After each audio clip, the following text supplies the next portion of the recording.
In the section we're in Matthew's Gospel in chapter 22, there's a sense, I perceive at least, that Jesus' frustration level is building, it's growing. All the things that he's done, the signs and wonders he's performed, he's continuing to be tested and critiqued by people who consider themselves holy and righteous, and frankly, they consider themselves more holy and righteous than Jesus, and than anyone who doesn't see things the exact same way that they do.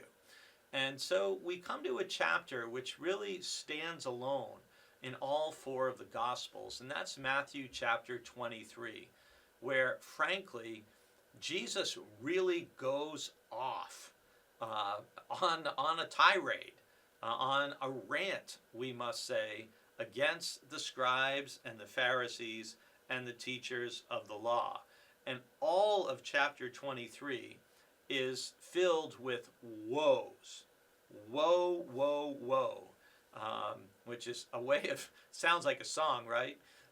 But it's like the opposite of the Sermon on the Mount, where Jesus says, blessed are you, and blessed are you, and blessed are you, with these different conditions. The poor in spirit, right? Those who hunger and thirst for righteousness.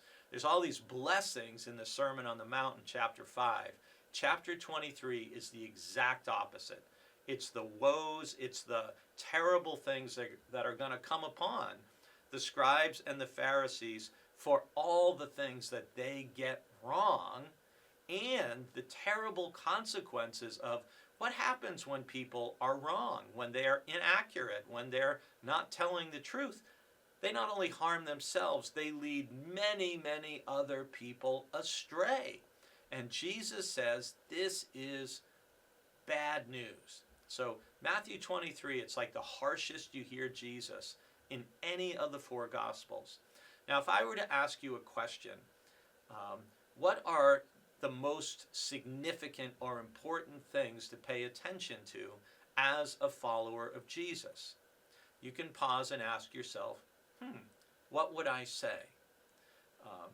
Well, Jesus identifies that there are some things in the law, in God's Word, that are more important, more significant than others. And we find that in Matthew 23, verse 23, where Jesus says, woe to you, scribes and Pharisees, hypocrites! You tithe mint, dill, and cumin, and have neglected the weightier matters of the law, justice, mercy, and faith. It is these you ought to have practiced without neglecting the others. Jesus is telling us, there's lots of things in the Bible that we're supposed to pay attention to and do. But justice, mercy, and faith are what Jesus calls the weightier matters of the law. Justice, mercy, and faith should matter to us significantly as an individual believer and as a church.